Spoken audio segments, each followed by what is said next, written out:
Tu m'envoies, agneau de Dieu.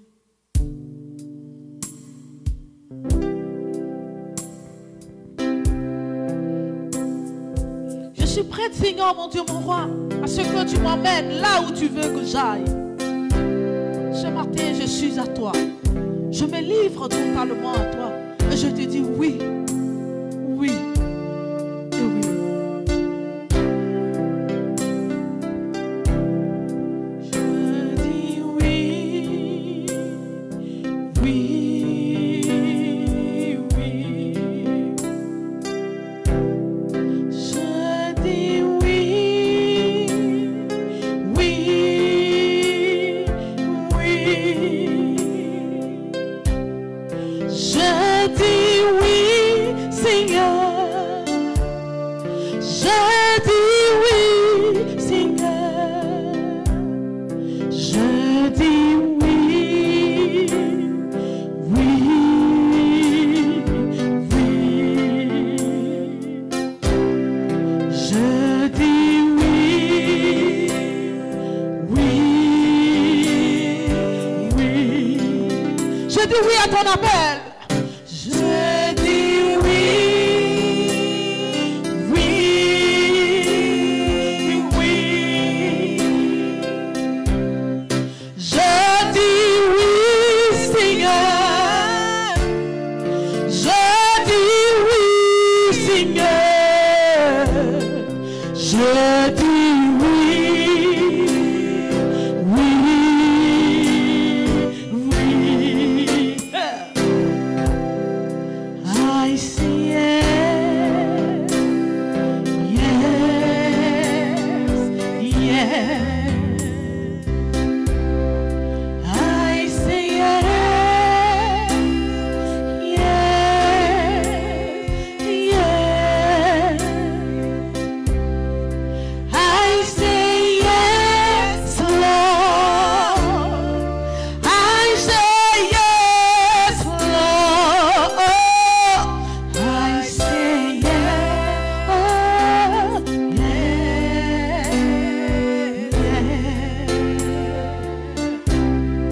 I say yes, Lord. I say yes, Lord. I say yes, yes. J'ai dit oui là où tu m'envoies ce matin. Je dis oui, Seigneur, ce matin à ta parole. Je dis oui, oui, à me disposer pour la gloire de ton nom. Je te dis oui, Seigneur, allez et à faire des nations de disciples. Je dis oui à cet appel ce matin. Oui,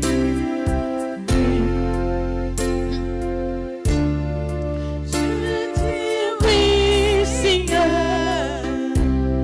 Je dis oui, oh oui,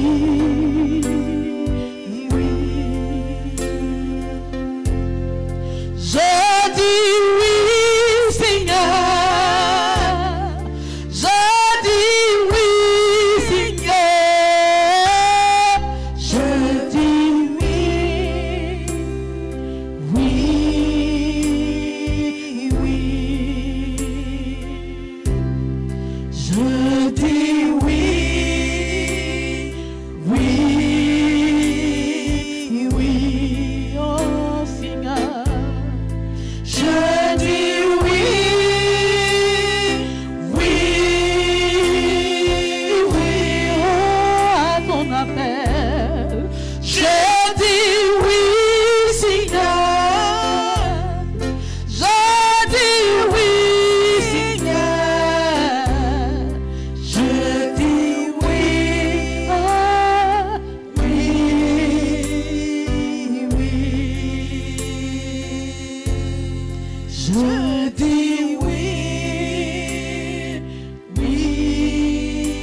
Merci, Seigneur. Alléluia. Gloire à Dieu. Nous disons oui au Seigneur depuis qu'il nous a sauvés. Il nous a rachetés par son sang. Nous lui disons oui. Amen. Amen, amen. Que le Seigneur nous bénisse et que sa grâce, sa main demeure sur nous. Voilà, je vais demander à la sœur Pamela, oui, de prier le Seigneur pour élever la voix vers Dieu pour le message de la parole de Dieu.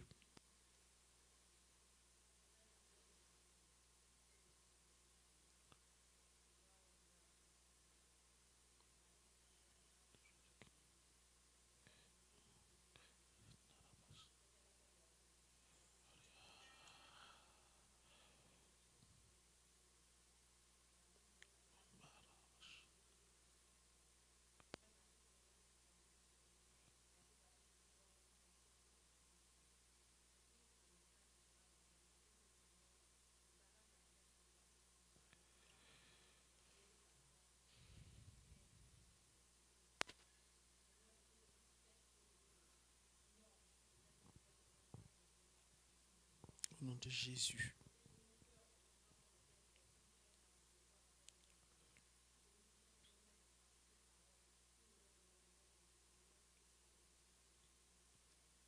Amen. Amen. Gloire à Dieu. Que la paix et la grâce de Dieu demeurent sur nous. Voilà. Nous continuons de prier pour notre nation, la Côte d'Ivoire, pour le pays.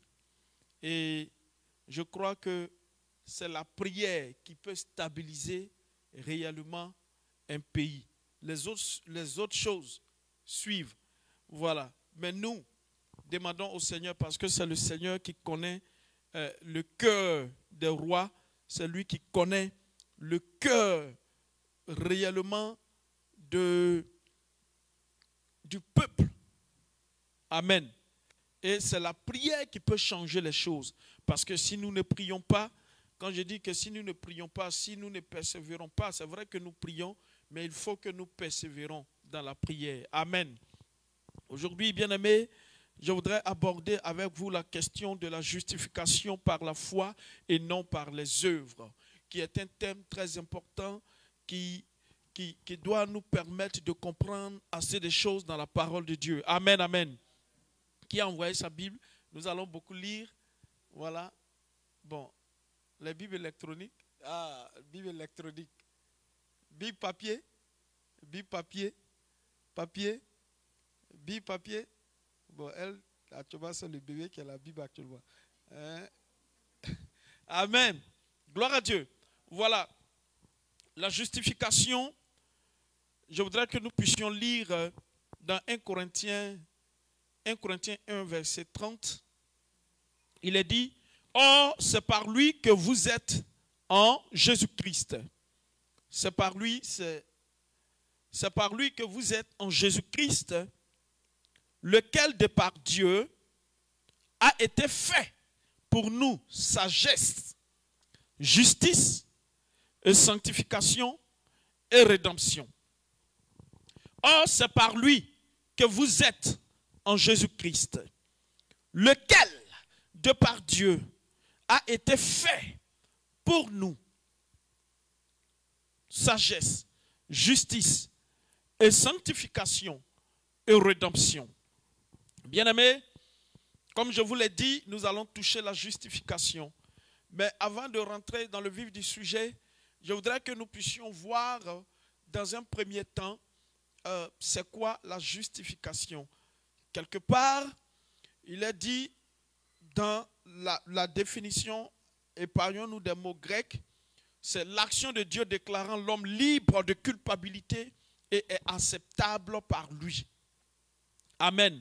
La justification, c'est, en quelques mots, j'allais dire, la justification est un acte juridique par lequel Dieu, le juge de la terre entière, quand je dis le juge de la terre entière, vous allez voir cela dans Genèse chapitre 18, verset 25. Dieu, il est le juge de de la terre entière. Donc la justification, c'est un acte juridique par lequel Dieu, qui est le juge de la terre entière, de l'univers entier, le juge déclare que le pécheur qui croit en Jésus-Christ est devenu juste et est acceptable devant lui. Amen. Parce que Christ a porté son péché. Parce que Christ a porté ton péché, il a porté mon péché à la croix. Amen, amen. Amen. Ayant été fait justice en sa faveur. C'est en cela que nous lisons 1 Corinthiens 1 verset 30 qui dit, oh, c'est par lui que vous êtes en Jésus-Christ, lequel de par Dieu a été fait pour nous sagesse. Christ a été fait sagesse, il a été fait justice, il a été fait sanctification et rédemption. Amen, amen. Dans le mot justification, on peut tirer le verbe justifier. Justifier qui signifie acquitter ou déclarer juste. Amen. Il a pour antonyme déclarer coupable ou condamné par opposition. Lorsque nous parlons de justifier quelqu'un, c'est l'acquitter ou le déclarer juste par rapport à quelque chose. Mais son opposé peut être déclaré coupable ou condamné ou accuser quelqu'un dans un procès. Amen. Gloire à Dieu. Et voici quelques exemples que nous pouvons trouver dans Deutéronome 25, verset 1, où il est dit, lorsque des hommes, ça c'est Dieu qui parle, lorsque des hommes, ayant entre eux une querelle, se présenteront en justice pour être jugés, on absoudra l'innocent et on condamnera le coupable. Si le coupable mérite d'être battu, le juge le fera étendre par terre et frapper en sa présence d'un nombre de coups proportionné à la gravité de sa faute. Il ne lui fera pas donner plus de 40 coups, de peur que si l'on continuait à le frapper en allant beaucoup au-delà, ton frère ne fut avili à tes yeux. Voici un exemple. Dieu dit que deux personnes qui arrivent devant une cour et qui doivent passer à un procès de jugement, Dieu dit, s'il se trouve que ces hommes sont jugés, celui qui est innocent doit être relâché, mais celui qui est coupable doit être condamné. Amen. Vous comprenez? Alors si les coupables qui méritent la sentence, qui méritent d'être battus, qu'est-ce que le juge doit faire? Le juge doit le prendre, il doit le tendre par terre, et puis le chicoter. Comme on dit, je ne sais pas si à l'école primaire on a été chicoté autant. Quand le maître pose une question, en fait on nous frappait à l'école primaire comme si on était coupable. Même pour ce que même tu ne connais pas, on te chicote comme si tu es coupable. Vous comprenez? Donc le maître te fait coucher par terre, il te tabasse très bien sur les fesses. Je me souviens, en classe de CM2, il y avait les jeunes filles avec les robes volantes là. Donc quand le maître prend la croix, elles ont une façon de manipuler les robes là. Donc quand il tape, ça fait vous sur la robe. Ça ne gagne pas. Il dit non, non, non. Prends la robe et puis serre. Donc tu serres comme ça et puis il tape. Donc les garçons, eux, ils n'avaient aucune possibilité. Tout qu'on fait, ils vont recevoir le coup. Amen. Donc le juge devait prendre le gars qui est coupable, l'étendre par terre, et puis lui donner un nombre de coups. Mais il ne fallait pas que ce nombre de coups-là dépasse 40. Amen. La raison, c'était que ce dernier ne meurt pas. Parce que les coups étaient violents. les coups étaient 39. C'est pourquoi vous allez voir dans 2 Corinthiens 11, verset 24, où l'apôtre Paul a dit que j'ai reçu 40 coups moins 1. Il était en danger de mort. L'apôtre Paul était bastonné, il était chicoté. Parce que si le 40e coup venait, vraiment c'était la mort. Amen. Cela vient depuis le livre de Deutéronome, depuis l'Ancien Testament. Il y a également dans Proverbe 17, verset 15, il a dit, celui qui absout les coupables et qui condamne les justes sont tous deux en abomination à l'Éternel. Donc dans le cas des procès, lorsque on veut donner un procès équitable, un procès juste selon la justice, le coupable ne doit pas être relâché. Le coupable doit répondre de ses actions, il doit répondre de ce qu'il a fait de mal. Mais aujourd'hui, on se retrouve, la Bible dit, c'est celui qui absout le coupable, c'est-à-dire celui qui relâche le coupable, celui qui laisse le coupable s'aller en paix et qui condamne le juste, sont tous deux en abomination à l'Éternel. Est-ce que vous voyez? C'est-à-dire que celui qui doit être coupable, celui qui est coupable, au lieu de l'emprisonner, de le mettre en prison, on ne le met pas en prison, on le relâche, mais celui qui est juste, qui doit être innocent, on le met en prison. La Bible dit, ces deux actions-là sont abominables à l'Éternel. Gloire à Dieu. Est-ce que vous êtes là? Nous sommes en train de venir peu à peu pour que vous puissiez comprendre le système de la justification selon Dieu. Amen. Et dans Matthieu 12, verset 36, je vous l'ai dit, au jour du jugement, les hommes rendront compte de toute parole vaine qu'ils auront prononcée. Car par tes paroles, tu seras justifié et par tes paroles, tu seras condamné. Au jour du jugement. C'est pourquoi je vous dis que lorsque vous parlez, lorsque vous vous adressez à votre semblable, faites attention à tout ce qui sort de votre bouche. Tous ceux qui parlent d'une certaine façon, comme s'ils étaient des insensés, sans contrôler la façon dont ils s'expriment, sans contrôler la façon dont ils s'adressent à autrui, seront jugés par Dieu. Et la version se meurt pour mieux comprendre. Il dit, oh, je vous le déclare. Dans Matthieu 12, verset 36, il dit, oh, je vous le déclare, au jour du jugement, les hommes rendront compte de toute parole sans fondement qu'ils auront prononcée. Toute parole sans fondement. C'est-à-dire que le type, on voit beaucoup d'exemples. Hein. Aujourd'hui, dans notre monde moderne, on voit beaucoup d'exemples sur les réseaux sociaux, les interactions au travail, un peu partout, à l'école, dans notre environnement. Il y a beaucoup d'interactions. La Bible dit que je vous le déclare au jour du jugement, les hommes rendront compte. Ils rendront compte de toutes les paroles sans fondement. Il y a des gens qui parlent sans fondement. Vous allez voir un peu, des gens parlent si le pasteur, ils parlent si le président de la République, ils parlent si le chef d'État, ils parlent si le chef de guerre. Sans fondement, des paroles sans fondement. Le magistrat, les gens parlent. Oh, le magistrat, c'est un serviteur de Dieu. La Bible dit dans le livre de Romains, c'est un serviteur de Dieu.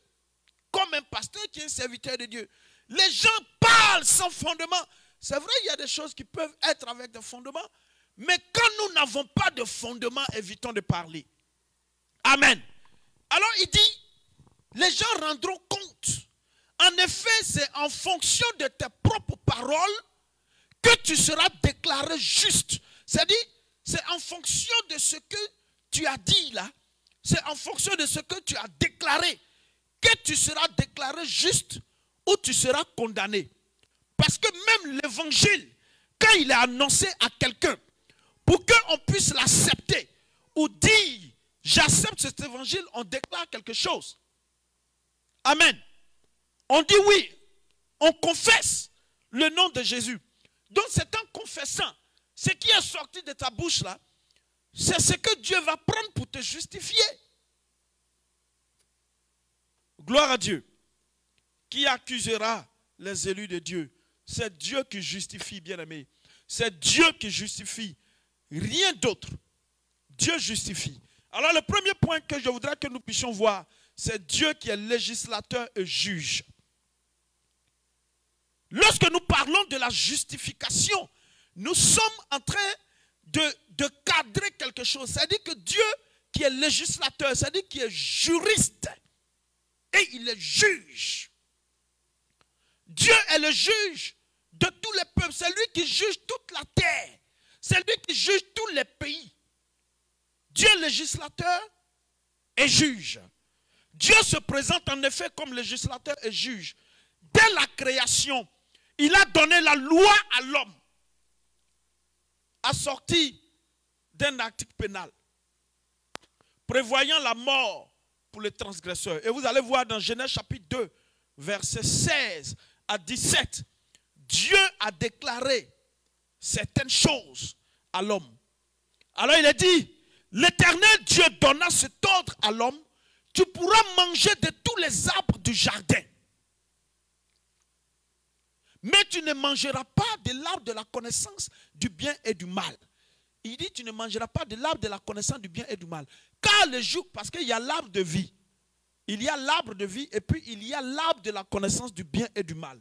Dieu dit, l'arbre de la connaissance du bien et du mal, tu n'en mangeras pas. Car le jour où tu en mangeras, tu mourras. Voici l'article que Dieu venait de donner à l'homme. Mais l'homme n'a pas pris garde. Il n'a pas fait attention. Il a transgressé cette loi-là de Dieu.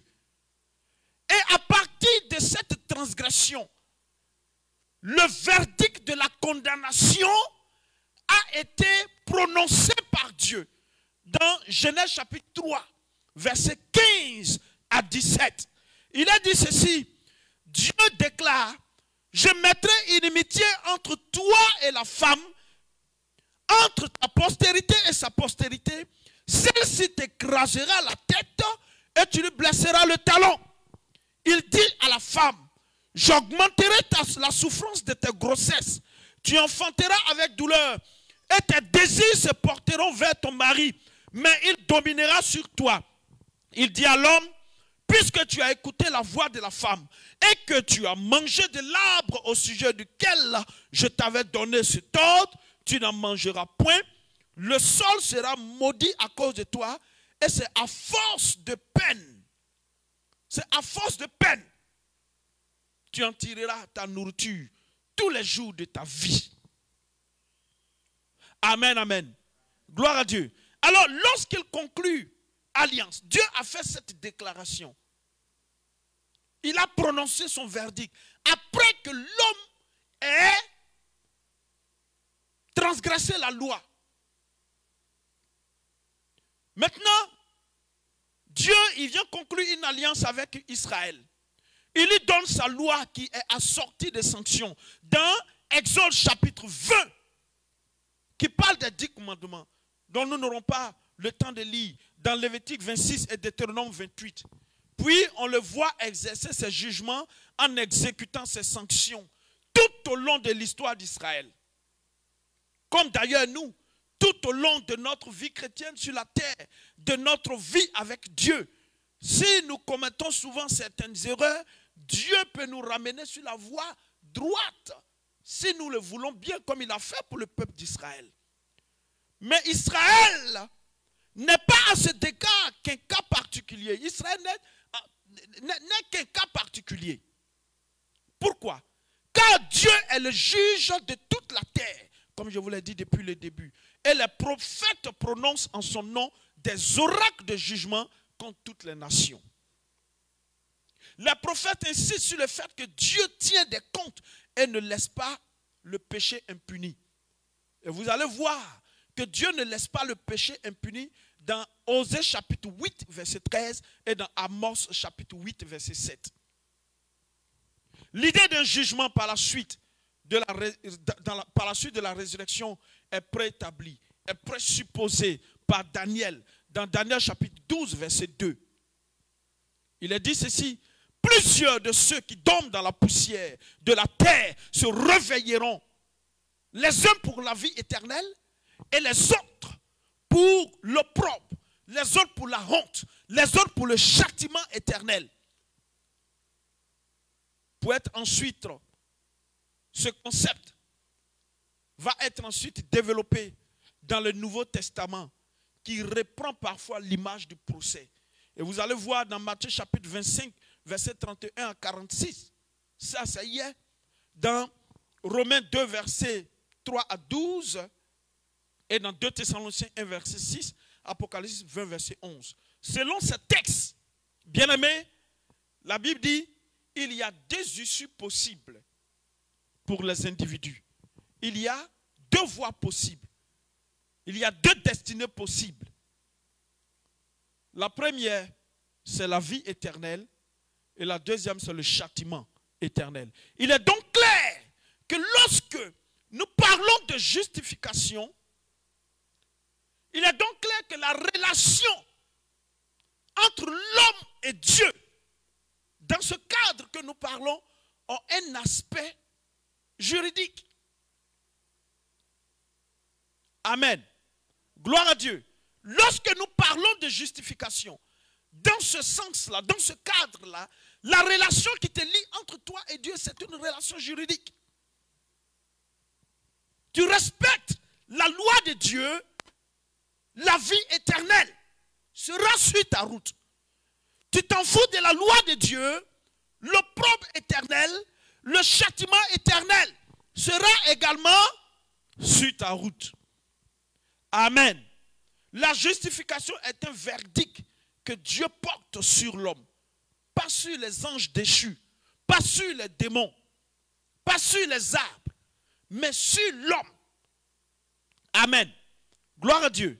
En tant que juge, verdict selon lequel l'homme a satisfait aux obligations de la loi divine, ou verdict d'acquittement. Le deuxième point que je voudrais que nous puissions toucher, c'est la nature de la justification. La nature de la justification. Justification, c'est un terme juridique utilisé à propos du verdict d'un juge dans un procès. C'est le fait de déclarer innocent un accusé.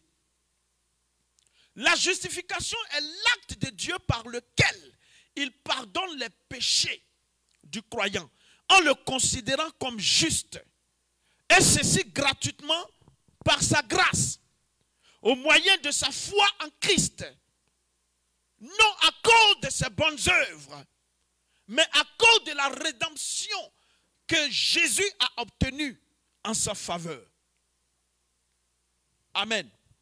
Et dans Romains chapitre 3, il est dit ceci: mais maintenant, sans la loi, est manifestée la justice de Dieu, à laquelle rendent témoignage la loi et les prophètes. Justice de Dieu par la foi en Jésus-Christ pour tous ceux qui croient. Justice de Dieu par la foi en Jésus-Christ pour tous ceux qui croient. Il n'y a pas de distinction. Pour tous ceux qui croient, il n'y a point de distinction. Si quelqu'un vous dit que Dieu choisit ceux qui doivent être sauvés, c'est un menteur. Ce n'est pas la vérité. C'est du mensonge. Pour tous ceux qui croient. C'est vrai, les démons croient en Dieu et puis ils tremblent. Eux là, ils ne sont pas partis, ils sont condamnés.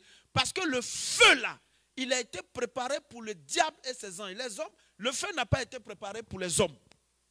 Il a été préparé pour les diables et ses anges. Donc quand on dit que Dieu a choisi des personnes pour être sauvées, pour ceci, non, c'est faux. Ce n'est pas vrai. C'est très faux. Très, très, très faux. Donc la Bible nous dit ici que justice de Dieu par la foi en Jésus-Christ pour tous ceux qui croient, que ce soit les Américains, que ce soit les Congolais, que ce soit les Ivoiriens, les Asiatiques, les Africains, les Européens, les Australiens, pour tous ceux qui croient. Et il ajoute, il n'y a point de distinction. La justice de Dieu se manifeste sur tous les hommes. Il n'y a point de distinction. Ce qui va faire que quelqu'un va se retrouver à l'enfer, c'est lorsque cette personne ne voudra pas de la justice de Dieu. C'est ce qui va les disqualifier. C'est pourquoi il y a eu, Dieu dit, voici la vie et puis voici la mort. Mais il dit toujours, choisis la vie. Choisis la vie. Amen. Et il ajoute au verset 23, car tous ont péché et sont privés de la gloire de Dieu. Ils sont gratuitement justifiés par sa grâce, par les moyens de la rédemption qui est en Jésus-Christ. C'est lui que Dieu a destiné. C'est qui que Dieu a destiné? C'est Jésus-Christ que Dieu a destiné par son sang à être pour ceux qui croiraient. À être pour ceux qui croiraient, victime propitiatoire, afin de montrer sa justice, parce qu'il avait laissé impunis les péchés commis auparavant au temps de sa patience. Afin, dis-je, de montrer sa justice dans le temps présent, de manière à être juste tout en justifiant celui qui a la foi en Jésus. Amen. Alors, que dirons-nous donc?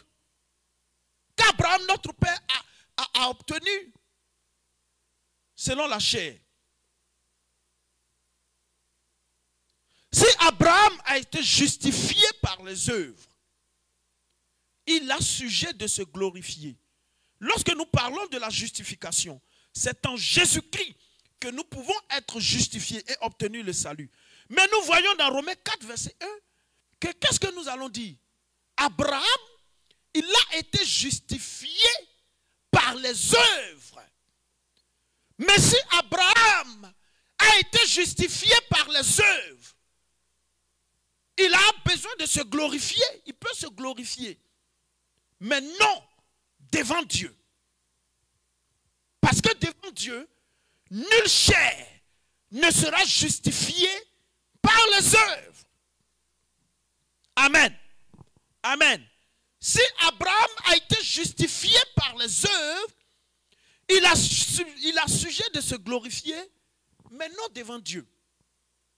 Car, que dit l'Écriture? Abraham crut à Dieu et cela lui fut imputé à justice. Or, à celui qui fait une œuvre, le salaire est imputé. Non comme une grâce, mais comme une chose due. Et à celui qui ne fait point d'œuvre, mais qui croit en celui qui justifie l'impie, sa foi lui est imputée à justice. Alors, qu'est-ce que cela veut dire? Si Abraham a été justifié par ses œuvres, il a sujet de se glorifier, mais non devant Dieu. Amen. Car, que dit l'Écriture? L'Écriture dit ceci, que si Abraham a cru à Dieu, cela lui fut imputé à justice. Mais, ce que nous devons comprendre, à celui qui fait une œuvre, à celui qui fait un travail, c'est-à-dire que quand tu vas travailler dans une entreprise, pour un patron, quand tu fais un travail, le salaire t'est donné en fonction de ton mérite. Amen.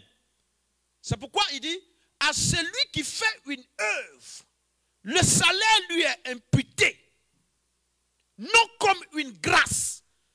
Ce n'est pas parce que c'est une faveur imméritée, c'est parce que c'est un mérite qu'il reçoit le salaire. Nous tous ici, nous travaillons. Quand tu travailles, tu reçois le salaire. Ce n'est pas une grâce, c'est un mérite. Parce que tu as travaillé 80 heures ou 40 heures, ou parce que tu as travaillé dur et que la compagnie te donne quelque chose. Ce n'est pas une grâce. Amen. Mais, c'est une chose qui est due. Mais à celui qui ne fait point d'œuvre, à à celui qui ne fait point d'œuvre, à celui qui n'a pas fait de travail, qui n'a rien fait, qu'est-ce qui se passe? La Bible dit, mais qui croit en celui qui justifie l'impie. Ça veut dire que tu n'as rien fait, mais ta croyance en celui qui justifie, celui qui est le plus mauvais, celui qui est méchant. Nous sommes des pécheurs. Nous croyons en Jésus-Christ qui justifie l'impie, qui justifie le pécheur. Lorsque tu crois en ça, malgré que tu n'aies rien fait, qu'est-ce qui se passe? Notre foi là nous sera imputée à justice. Amen. Est-ce que vous comprenez cette partie? Est-ce que vous voyez? Donc, c'est la raison pour laquelle l'apôtre Paul dit que nous ne pouvons pas avoir le salut par notre mérite, mais c'est une grâce. Gloire à Dieu. Gloire à Dieu. Amen. De même, David exprime le bonheur de l'homme à qui Dieu impute la justice sans les œuvres. Heureux sont ceux dont les iniquités sont pardonnées et dont les péchés sont couverts. Heureux l'homme à qui le Seigneur n'impute pas son péché. Et dans Romains 5, verset 18, il est dit ceci. Ainsi donc, comme par une seule offense, la condamnation a atteint tous les hommes. De même, par un seul acte, la justification qui donne la vie s'étend à tous les hommes. Il n'y a pas de restriction ici. Dieu ne fait exception de personne. La justification qui donne la vie s'étend aux sorciers, il s'étend aux magiciens, il s'étend aux présidents, il s'étend aux ministres, il s'étend aux chrétiens, il s'étend à tous ceux qui sont nés de femmes. La justification s'étend sur tous les hommes. Ces évangiles qui disent que Dieu a trié et qu'il y a des gens qui sont réservés pour entrer dans le ciel, je vous dis que c'est satanique et c'est faux. Ce sont des mauvaises interprétations et des interprétations qui ne sont même pas orientées par le Saint-Esprit. Amen. Amen, amen. Alors je voudrais terminer avec vous, parce que nous ne pourrons pas toucher le fondement de la justification. Paul dit que l'évangile révèle. Lorsque nous parlons de l'évangile, il révèle la justice de Dieu. Dans Romains 1, verset 17. Parce qu'en lui est révélée la justice de Dieu par la foi, pour la foi, selon qu'il est écrit, le juste vivra par la foi. Amen. Dieu donne sa justice aux pécheurs qui croient en Jésus-Christ. C'est-à-dire nous qui sommes ici, présents, nous croyons en Jésus-Christ, nous sommes justifiés. Si nous ne croyons pas en Jésus-Christ, nous traçons une autre route pour nous-mêmes. C'est-à-dire la route du châtiment éternel. Parce que rien d'autre ne pourra nous justifier. Amen. Romains 5, verset 17. Alors si par l'offense d'un seul, la mort a régné par lui seul, à plus forte raison, ceux qui reçoivent l'abondance de la grâce et du don de la justice, régneront-ils dans la vie par Jésus-Christ lui seul. Donc, c'était ce que nous avons lu au début. Dieu a donné un signal. Il a donné un verdict pour dire que tu ne toucheras pas l'arbre de la connaissance du bien et du mal. Le jour où tu en toucheras, tu mourras.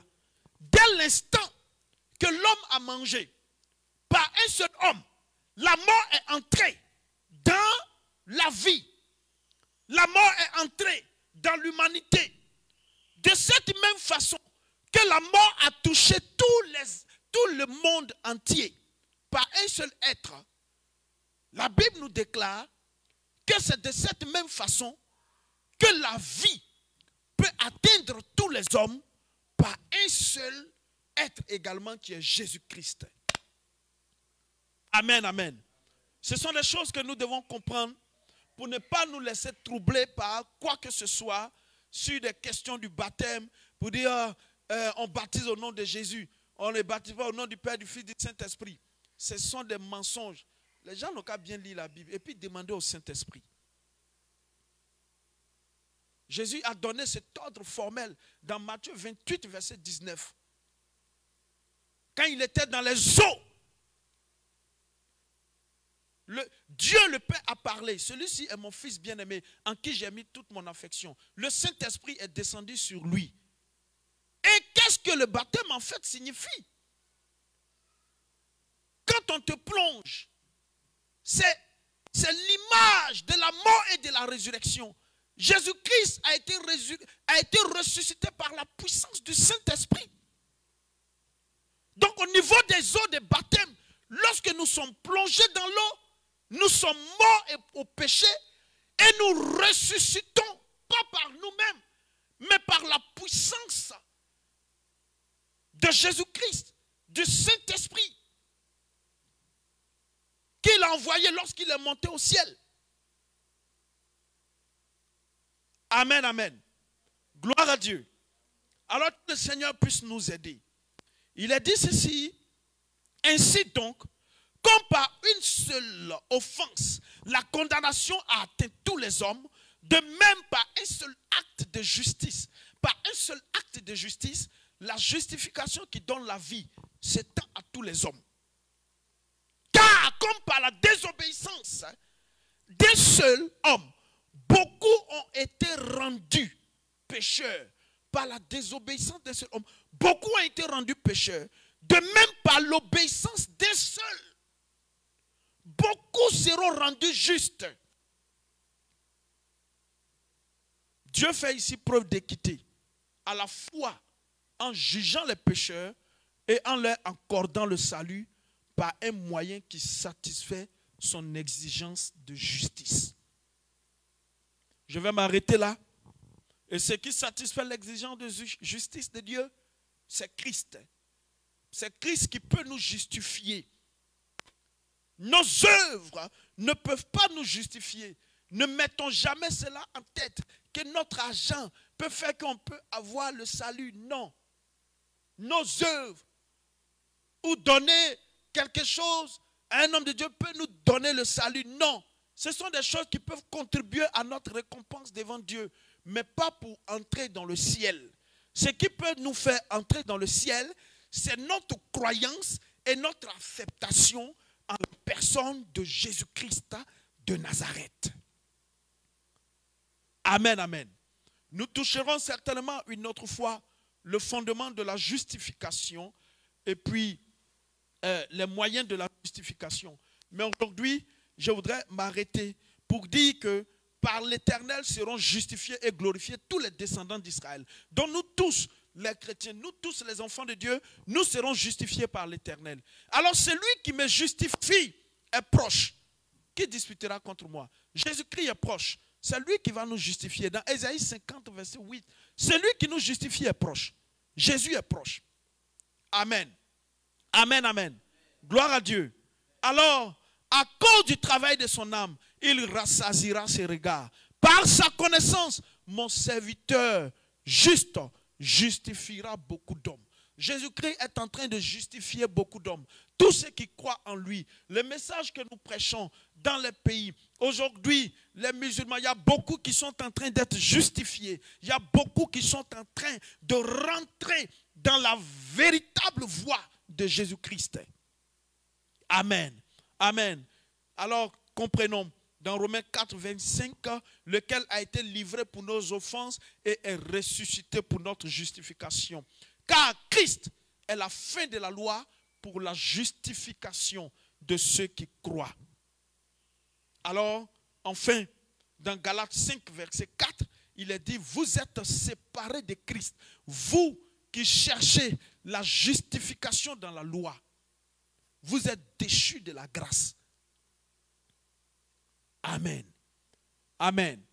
Gloire à Dieu. Donc en conclusion, la justification, c'est être légalement acquitté par Dieu. Et pour être acquitté, nous devons croire en Dieu et au pouvoir justificateur du sang versé par Christ pour la rémission de nos péchés. Nous devons tous reconnaître nos passés. Nous devons tous reconnaître tout ce que nous avons fait dans le passé, nous repentir sincèrement,